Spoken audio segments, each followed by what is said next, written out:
All right, y'all. Welcome back and happy Wednesday. Man, it's been a hell of a week for us as Tennessee fans.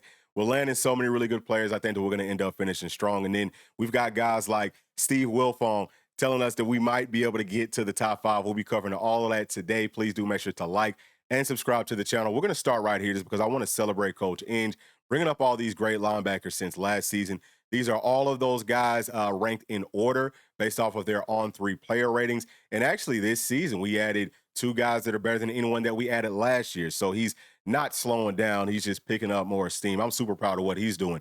But let's go ahead and jump into the main course for what we have going on today. Jowell Combay. He's a safety that Tennessee absolutely needs. This would be the biggest pickup probably up to this point for this class, just given all the different circumstances. And y'all can see that he will be choosing his program later on tonight. I think that starts at 5 o'clock. So on this channel, we're going to be live streaming it at 4:30. We hope that everyone can join us for it.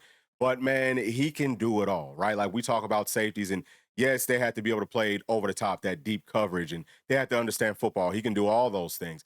But something else with safeties that we've talked a lot about on this channel is, can they play man-to-man coverage? I think that he can definitely do it. He also has really good ball skills too. So we're talking about getting interceptions, not just about the like over the top coverages when you're playing zone, but also the underneath stuff, right? Like there's a lot that goes into playing safety. If they miss a run fit, if they blow a coverage, we're typically talking about 6 points. If it's not 6 points, it's going to be a huge gain that could lead to some points. It doesn't really take much. This is a game of inches. But I think that adding him is it's so necessary for this class because he can come in, and of course we're going to be talking about this more later on, but he can come in as a freshman and fight for some playing time, give us some real depth. That's what Tennessee needs. That's what we've been missing with this, current class. I think we brought in some really talented players, but can they really play at safety on this level next year? Is gonna, I mean, maybe, but from what I've seen on their film at this point, doesn't really look like it. Now they have all of this season for them to get better or just get more acclimated to playing at safety. But my whole point here is that this is an absolute must-have. This is a huge need. I still want Moa too. All right, so if we could add both of those guys, to me, this class is it definitely finished strong.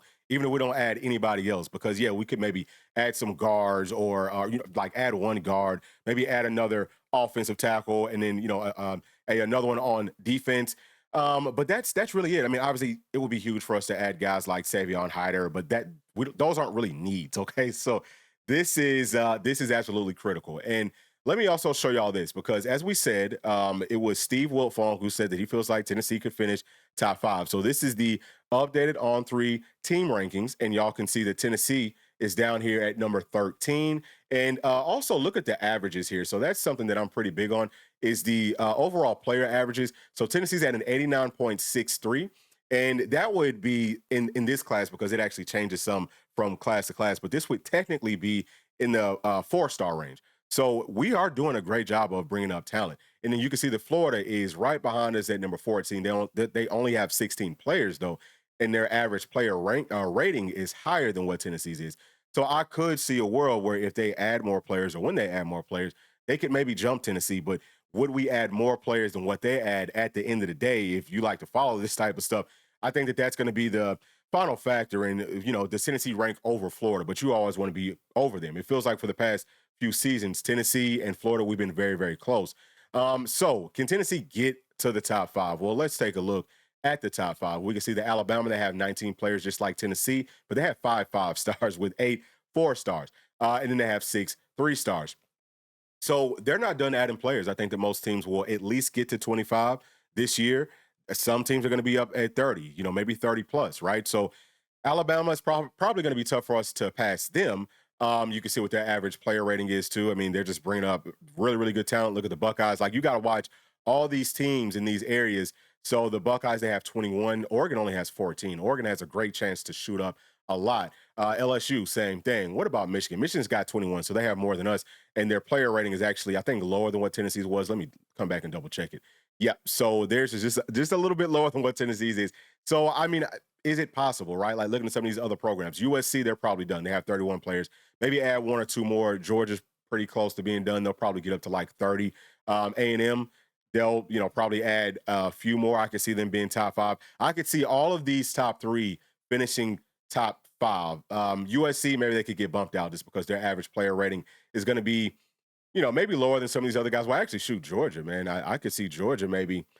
I'm not sure. You know what I mean? It's really hard to crunch these numbers quickly, but the whole point is for us to get to the top five, we would have to add everybody that's left on our big board and some of the players that already chose different programs. So whenever Steve came out and said, "Hey, Tennessee could finish with the top five class," I think that he was it was a little bit of clickbait. That's the best way for me to say it. So let me show y'all this.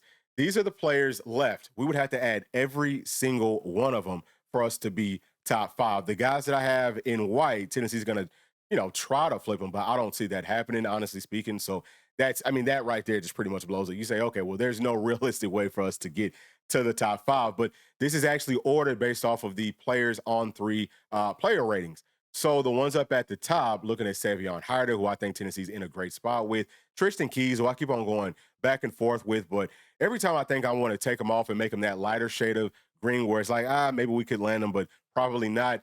Every time that I want to do that, there's another article that comes out with some of these national insiders saying that, man, we feel like Tennessee's still trending. So if we can add those two with how high they're actually rated with their player rating, that gives us a huge bump. And then also Moa, can we get him to leave the state of Utah, damn it? I mean, there's no reason that we can't. Hopefully that will happen, but I'm not 100% sure. I think that Tennessee is maybe kind of closing that gap some, but I think that there's still a gap. And then we have guys like Wyatt, who in-state player. I feel like Tennessee will ultimately end up landing him. If we can land at least three of these four players, I think Tennessee has a really good shot to, maybe crack that top 10. But then you have guys like Darius Gray. I don't know about that one. I mean, he's going to wait till like the end of the year. So anything could happen. I mean, Tennessee could end up landing them, but, we could also end up losing them. And then we also have JB, who's coming up on Friday. I think that he got a crystal ball to us. That would be huge if we can add him, and I feel like Tennessee will add him. So just looking at the players that we know Tennessee's probably going to add this week. JB, very high up with the players left. And then we also have Combe, who, he's not as highly rated, but he's huge for this class either way. So I think we're going to end up adding both of those guys. Actually, I want to say that we got crystal balls for both of those players, but Craig Tutt, probably not. Hazy Harris, I mean, I don't know. I think that there's still a possibility. And then with Blair, I think he's going to be coming out here pretty soon. I feel pretty good about Tennessee's chances there. And then we also have Brody Smith down at the very, very bottom. Grew up a huge Tennessee fan, so I could see us lining him too. So saying all those things just to say that, yeah, Tennessee, there's a chance that we could make it to the top 10 if we can land most of the players that we have here in green, especially the ones up at the top, but it's not guaranteed top five. I would say that that's probably not going to happen, but that's going to do it, y'all. Please share your thoughts with me down in the comment section. And also, we hope to see y'all later on today at about 4:30, and we will be going live for that. So please do make sure to like and subscribe to the channel. We'll see y'all in just a couple hours. Peace. Thanks for watching, and please make sure to like and subscribe to the channel because that keeps us growing inside of the YouTube algorithm. And if you did like this video, here's another one that you might also enjoy. Thank you, thank you, thank you. We'll see you on the next one. Peace.